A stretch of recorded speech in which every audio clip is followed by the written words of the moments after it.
Baik, Om Swastiastu. Selamat pagi semuanya. Di sini kami akan mempresentasikan tugas kelompok kami dari mata kuliah Analisis Laporan Keuangan. Namun, sebelumnya izinkan kelompok kami memperkenalkan diri terlebih dahulu. Perkenalkan, kami dari kelompok 9.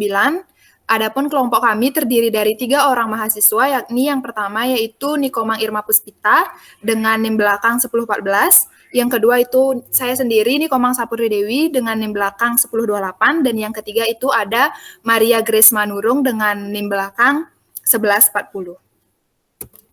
Di sini kami akan mempresentasikan tugas kelompok kami, yaitu 3 materi dari bab pertama, mata kuliah analisis laporan keuangan. Yang pertama itu adalah fungsi akuntansi sebagai penghasil informasi yang akan dijelaskan oleh saya sendiri. Yang kedua itu ada pihak-pihak mana saja yang memerlukan informasi akuntansi yang akan dijelaskan oleh Irma. Dan yang ketiga itu adalah mengetahui jenis-jenis laporan keuangan yang akan dijelaskan oleh Maria. Baik, langsung saja ke pembahasan yang pertama, yaitu fungsi akuntansi sebagai penghasil informasi. Namun, sebelum itu ada baiknya kita harus mengetahui pengertian akuntansi tersebut. Akuntansi bisa didefinisikan sebagai proses pengidentifikasian, pengukuran, pencatatan, dan pengkomunikasian informasi-informasi yang berkaitan dengan ekonomi suatu entitas yang dapat dipakai untuk penilaian atau judgement dengan pengambilan keputusan oleh pemakai informasi tersebut. Dari penjelasan tadi, maka dapat dikatakan bahwa akuntansi merupakan penghubung antara kegiatan ekonomi suatu perusahaan dengan si pembuat keputusan. Dan pemakai data akuntansi secara umum bisa dikelompokkan ke dalam 2 kelompok, yaitu pemakai internal dan pemakai eksternal, di mana pemakai internal ini adalah pihak manajemen yang bertanggung jawab langsung terhadap pengelolaan perusahaan baik jangka pendek maupun jangka panjang. Yang kedua itu adalah pemakai eksternal. Pemakai eksternal di sini adalah investor, calon investor yang meliputi pembeli atau calon pembeli saham atau obligasi, kreditor atau peminjam dana bank, supplier, dan pemakai-pemakai lain seperti karyawan, pialang saham, pemerintah yang berkaitan dengan pajak, dan Bapepan yang berkaitan dengan perusahaan go public. Dan untuk pembahasan mengenai pihak-pihak yang memerlukan informasi akuntansi akan dibahas oleh rekan saya nanti secara lebih merinci. Baik, dapat dilihat dalam slide terdapat gambar tabel yang menyajikan bagaimana informasi akuntansi, kegiatan ekonomi, dan pengambilan keputusan itu saling berhubungan satu sama lain. Bisa dilihat bahwa kegiatan ekonomi perusahaan tidak terlepas dari sistem akuntansi atau akuntansi. Dan secara tidak langsung, akuntansi atau sistem akuntansi tersebut dapat menjadi sebuah informasi yang dapat dikomunikasikan oleh pihak internal maupun pihak eksternal guna pengambilan keputusan tersebut. Dan siklus ini berputar terus-menerus seperti yang sudah terlihat pada gambar. Baik, dalam slide ini ditampilkan bahwa terdapat 2 jenis akuntansi, yaitu ada akuntansi keuangan atau financial accounting dan akuntansi manajemen atau managerial accounting. Di mana akuntansi keuangan ini adalah sistem pengakumulasian, pemrosesan, dan pengkomunikasian yang didesain untuk informasi pengambilan keputusan yang berkaitan dengan investasi dan kredit oleh pemakai eksternal. Sedangkan akuntansi manajemen ini adalah sistem pengakumulasian, pemrosesan, dan pengkomunikasian pula yang didesain untuk informasi pengambilan keputusan oleh pemakai internal. Jadi perbedaan dari kedua sistem akuntansi ini terdapat pada segi pemakainya, di mana akuntansi manajemen dipakai atau digunakan oleh pihak internal, sedangkan akuntansi keuangan itu cenderung digunakan oleh pihak eksternal. Tadi sudah saya jelaskan terkait definisi dan jenis-jenis akuntansi, dan ada sedikit perbedaannya yang saya jelaskan. Tetapi perlu diketahui bahwa antara akuntansi manajemen dan akuntansi keuangan itu memiliki perbedaan yang cukup spesifik. Bisa dilihat pada slide, di sana dijelaskan bahwa terdapat beberapa kriteria yang menjadi perbedaan antara akuntansi keuangan dan akuntansi manajemen. Yang pertama itu dari segi pemakai. Di akuntansi keuangan itu yang memakai adalah manajer puncak dan pihak luar perusahaan, sedangkan akuntansi manajemen itu yang memakai itu adalah para manajer dan berbagai jenjang organisasi di dalam perusahaan. Dan untuk kriteria-kriteria yang lain ini bisa dilihat dalam slide. Untuk materi selanjutnya akan dijelaskan oleh rekan saya. Terima kasih. Baik, di sini saya akan menjelaskan pembahasan yang kedua, yaitu mengenai pihak-pihak yang memerlukan informasi akuntansi. Sistem informasi akuntansi merupakan sistem informasi akuntansi yang dapat disebut sebagai kumpulan dari sub-subsistem atau komponen baik fisik maupun non-fisik, yang saling berhubungan dan bekerja satu sama lain secara harmonis untuk mengolah data transaksi yang berkaitan dengan masalah keuangan menjadi informasi keuangan. Sistem informasi akuntansi sangat penting bagi pihak dalam dan luar perusahaan. Peran sistem informasi akuntansi juga tak kalah penting. Next. Tujuan sistem informasi akuntansi antara lain, yang pertama yaitu mengamankan harta atau kekayaan perusahaan, yang kedua yaitu menghasilkan beragam informasi untuk pengambilan keputusan, yang ketiga menghasilkan informasi untuk pihak eksternal, yang keempat menghasilkan informasi untuk penilaian kinerja karyawan atau divisi, yang kelima yaitu menyediakan data masa lalu untuk kepentingan audit atau pemeriksaan, yang keenam yaitu menghasilkan informasi untuk penyusunan dan evaluasi anggaran perusahaan, dan yang terakhir yaitu menghasilkan informasi yang diperlukan dalam kegiatan perencanaan dan pengendalian. Suatu sistem akuntansi disusun untuk memenuhi kebutuhan informasi yang bermanfaat bagi pihak eksternal dan internal. Informasi suatu perusahaan, terutama informasi keuangan, sangat dibutuhkan oleh pihak eksternal dan internal. Pihak-pihak tersebut memerlukan informasi keuangan untuk mengetahui informasi keuangan, mengawasi perusahaan, dan mengambil keputusan dan kebijakan bagi perusahaan.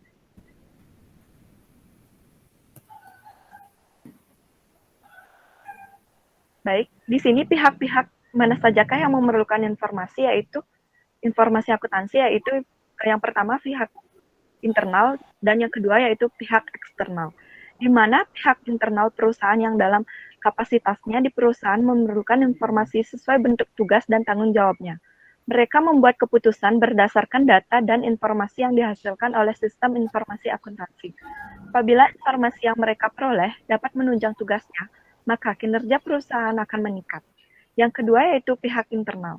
Pihak internal ini yaitu pihak-pihak di luar perusahaan memiliki kepentingan dengan perkembangan perusahaan. Posisi mereka terkadang menentukan terhadap eksistensi perusahaan ke depannya. Mereka juga memerlukan informasi yang dihasilkan oleh sistem informasi akuntansi.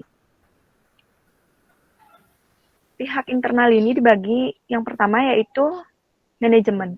Manajemen menggunakan informasi akuntansi untuk mengevaluasi dan menganalisis kinerja dan posisi keuangan organisasi, untuk mengambil keputusan penting dan tindakan yang tepat untuk meningkatkan kinerja bisnis dalam hal profitabilitas, posisi keuangan, dan arus kas. Yang kedua yaitu pemilik atau owner. Pemilik menginvestasikan modal untuk memulai dan menjalankan bisnis dengan tujuan utama untuk memperoleh laba. Mereka membutuhkan informasi yang akurat untuk mengetahui apa yang telah mereka terima atau hilang selama periode waktu tertentu. Pemilik adalah pemakai informasi akuntansi yang memutuskan tindakan masa depan perusahaan seperti ekspansi bisnis. Pihak internal antara lain yaitu seperti investor. Dalam kebanyakan sistem perusahaan, kepemilikan sering terpisah dari manajemen. Biasanya investor menyediakan modal dan manajemen menjalankan bisnis. Investor adalah pemakai informasi akuntansi yang aktual dan potensial. Investor menggunakan informasi ini untuk mengetahui bagaimana dana mereka digunakan oleh manajemen dan apakah diharapkan dari kinerja bisnis di masa depan dalam hal profitabilitas dan pertumbuhan. Yang kedua yaitu kreditor. Kreditor atau pemberi pinjaman adalah individu atau lembaga keuangan yang biasanya meminjamkan dana dan mendapatkan penghasilan bunga atas pinjaman tersebut. Mereka adalah pemakai informasi akuntansi yang menggunakan laporan tersebut untuk menilai kinerja, arus keuangan, dan meninjau jaminan yang sesuai. Yang ketiga yaitu pemasok atau supplier. Pemasok adalah individu atau organisasi bisnis yang biasanya menjual bahan mentah ke bisnis lain secara kredit. Dalam skala bisnis besar, pemasok adalah pemakai informasi akuntansi yang menggunakan laporan tersebut dengan tujuan agar mereka memiliki gambaran tentang kelayakan kredit masa depan dari perusahaan tersebut. Yang keempat yaitu instansi pemerintah. Instansi pemerintah menggunakan informasi keuangan bisnis untuk tujuan mengenakan besaran pajak yang sesuai peraturan yang berlaku. Dan yang kelima yaitu masyarakat umum. Masyarakat umum juga merupakan pemakai informasi akuntansi perusahaan yang biasanya digunakan untuk kepentingan pendidikan, riset, dan parameter. Contohnya adalah sebagai sumber data bagi mahasiswa akuntansi dan keuangan, sebagai sumber data berharga bagi mereka yang meneliti tentang dampak perusahaan dan individu dan ekonomi secara keseluruhan. Dan yang terakhir yaitu sebagai sumber informasi tentang masa depan suatu perusahaan tertentu. Yang keenam yaitu pelanggan. Informasi akuntansi juga berdampak sangat penting kepada pelanggan. Pelanggan tentu ingin mengetahui tentang posisi bisnis saat dan pada akhirnya mereka akan membuat penilaian tentang masa depan bisnis. Pelanggan dalam hal ini dapat dibedakan menjadi 3 kelompok, yaitu produsen, yaitu produsen di berbagai tahap produksi. Yang kedua yaitu grosir dan pengecer produk. Dan yang ketiga yaitu pengguna akhir atau konsumen akhir. Yang ketujuh yaitu karyawan. Karyawan yang dianggap sebagai pengguna eksternal informasi akuntansi adalah mereka yang tidak memiliki campur tangan dalam manajemen inti bisnis. Mereka membutuhkan informasi akuntansi hanya dikarenakan masa sekarang dan masa depan. Mereka terkait dengan keberhasilan atau kegagalan perusahaan tersebut. Keberhasilan dan profitabilitas bisnis memastikan keamanan kerja, promosi kerja, dan manfaat pensiun. Baik, sekian presentasi dari saya, akan dilanjutkan oleh rekan saya. Baik, di sini saya akan menjelaskan tentang jenis-jenis laporan keuangan. Laporan keuangan menurut Pernyataan Standar Laporan Keuangan Nomor 1 Tahun 2002 atau PSAK Nomor 1 Tahun 2002 terdiri dari 5, yaitu pertama neraca, yang kedua ada laporan laba rugi, yang ketiga ada laporan perubahan ekuitas, yang keempat laporan arus kas, dan kelima ada catatan atas laporan keuangan. Yang pertama neraca. Daftar yang memuat informasi secara terperinci semua aktiva, kewajiban perusahaan serta modal pemilik pada waktu tertentu disebut neraca atau balance sheet. Waktu tertentu bisa akhir bulan, akhir triwulan, akhir tahun, dan waktu tertentu lainnya. Bentuk neraca ada 2 bentuk, yaitu bentuk skronto atau account form dan bentuk laporan atau report form. Dalam neraca bentuk skronto, aktiva disajikan di sebelah kiri, sedangkan kewajiban dan modal disajikan di sebelah kanan. Dalam neraca bentuk laporan, aktiva disajikan paling atas, sedangkan kewajiban dan modal disajikan bawahannya. Komponen-komponen neraca dapat digolongkan sebagai berikut. Yang pertama ada aktiva atau aset. Aktiva adalah sesuatu yang disajikan di saldo debit yang akan dipindahkan setelah tutup buku sesuai dengan prinsip akuntansi, atau bukan karena saldo negatif yang akan dinilai sebagai utang. Saldo debit ini merupakan hak milik atau nilai yang dibeli atau pengeluaran yang dibuat untuk mendapatkan kekayaan di masa yang akan datang. Aktiva dibagi menjadi 2 kelompok, yaitu yang pertama ada aktiva lancar atau current asset. Aktiva lancar adalah aktiva yang secara normal ditransformasikan menjadi kas dalam jangka waktu setahun atau sebelum berakhirnya siklus produksi, atau jika siklus ini melebihi jangka waktu setahun. Yang termasuk ke dalam aktiva lancar antara lain kas, piutang usaha, wesel tagih, persediaan barang, suplai toko, suplai kantor, biaya dibayar di muka, pendapatan yang akan diterima, investasi jangka pendek. Yang kedua ada aktiva tetap atau fixed asset. Aktiva tetap adalah aktiva yang dipergunakan dalam perusahaan dan mempunyai kegunaan yang melebihi satu masa pembukuan, dan yang termasuk ke dalam aktiva tetap antara lain peralatan, kendaraan, bangunan atau gedung dan tanah. Yang kedua ada kewajiban atau liabilities. Kewajiban adalah saldo kredit atau jumlah yang harus dipindahkan dari saat tutup buku ke periode tahun berikutnya berdasarkan pencatatan yang sesuai dengan prinsip akuntansi. Kewajiban dibagi menjadi 2 kelompok, yaitu yang pertama kewajiban jangka pendek. Kewajiban jangka pendek adalah kewajiban-kewajiban yang akan jatuh tempo dalam 1 tahun atau dalam siklus kegiatan normal perusahaan. Yang termasuk ke dalam kelompok kewajiban jangka pendek antara lain utang usaha, wesel bayar, semua pendapatan yang diterima di muka, semua biaya yang belum dibayar, dan kewajiban jangka panjang yang akan jatuh tempo 12 bulan setelah tanggal neraca. Yang kedua ada kewajiban jangka panjang. Kewajiban jangka panjang adalah hutang yang jatuh temponya lebih dari 1 tahun digolongkan ke dalam kewajiban jangka panjang. Contohnya adalah hutang obligasi, hutang bank, dan lain-lain. Yang termasuk ke dalam kelompok kewajiban jangka panjang antara lain hutang hipotek dan pinjaman obligasi. Yang ketiga ada modal atau equity. Modal atau equity adalah suatu hak yang tersisa atas aktivitas suatu lembaga atau entiti setelah dikurangi kewajibannya. Dalam perusahaan, equity adalah modal pemilik. Definisi ini cenderung menganut propriety theory. Yang kedua ada laporan laba rugi. Laba rugi yaitu laporan yang memuat informasi mengenai pendapatan dan beban yang terjadi selama satu periode tertentu dalam suatu perusahaan. Satu periode tertentu, misalnya 1 bulan, 1 semester, dan 1 tahun. Selisih antara pendapatan dengan beban disebut laba bersih atau net income, atau rugi bersih atau net loss. Apabila pendapatan lebih besar dari beban, maka selisihnya disebut laba bersih. Tetapi apabila pendapatan lebih kecil dari beban, maka selisihnya disebut rugi bersih. Komponen-komponen laba rugi adalah sebagai berikut. Yang pertama ada penjualan, yang kedua harga pokok penjualan, yang ketiga ada laba bruto, yang keempat ada beban usaha, yang kelima ada laba usaha, yang keenam ada pendapatan dan beban lain-lain, yang ketujuh ada laba sebelum pos luar biasa, yang kedelapan ada pos luar biasa, yang kesembilan ada pengaruh kumulatif dari perubahan prinsip akuntansi, yang ke-10 ada laba sebelum pajak penghasilan, yang ke-11 ada pajak penghasilan, yang ke-12 ada laba bersih.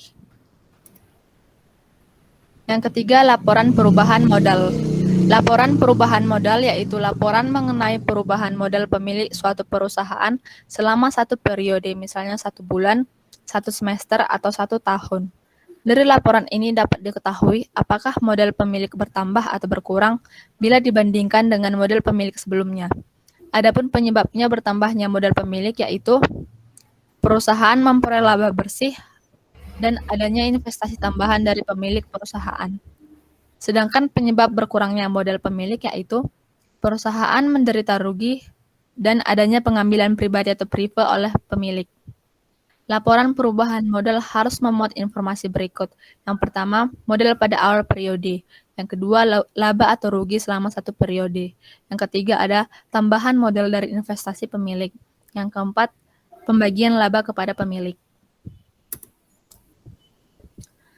Yang keempat ada laporan arus kas. Laporan arus kas adalah laporan yang memuat informasi mengenai ringkasan penerimaan dan pengeluaran kas suatu badan usaha yang terjadi selama satu periode, setiap 1 bulan atau suatu semester atau 1 tahun. Arus kas adalah arus masuk kas atau penerimaan kas dan arus keluar kas atau pengeluaran kas. Arus kas atau penerimaan dan pengeluaran kas dikelompokkan ke dalam 3 kelompok, yaitu yang pertama, aktivitas operasi adalah aktivitas penghasil utama pendapatan perusahaan dan aktivitas lain yang bukan merupakan aktivitas investasi dan aktivitas pendanaan. Yang kedua, aktivitas investasi adalah perolehan dan pelepasan aktiva jangka panjang serta investasi lain yang tidak termasuk setara kas. Yang ketiga, aktivitas pendanaan adalah aktivitas yang mengakibatkan perubahan dalam jumlah serta komposisi modal dan pinjaman perusahaan. Yang kelima ada catatan atas laporan keuangan. Catatan atas laporan keuangan memuat penjelasan mengenai pos yang ada dalam neraca, laporan laba rugi, laporan perubahan modal, dan laporan arus kas. Catatan atas laporan keuangan dimaksudkan untuk membantu pemakai laporan keuangan dalam memahami laporan keuangan sehingga laporan keuangan dapat bermanfaat bagi pemakai laporan untuk pengambilan keputusan.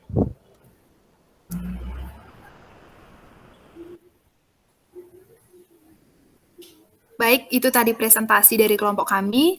Kami memohon maaf jika terdapat salah kata yang disengaja maupun tidak disengaja. Semoga apa yang kami paparkan dapat bermanfaat bagi teman-teman semua. Kami tutup dengan selamat pagi dan Om Santi Santi Santi Om.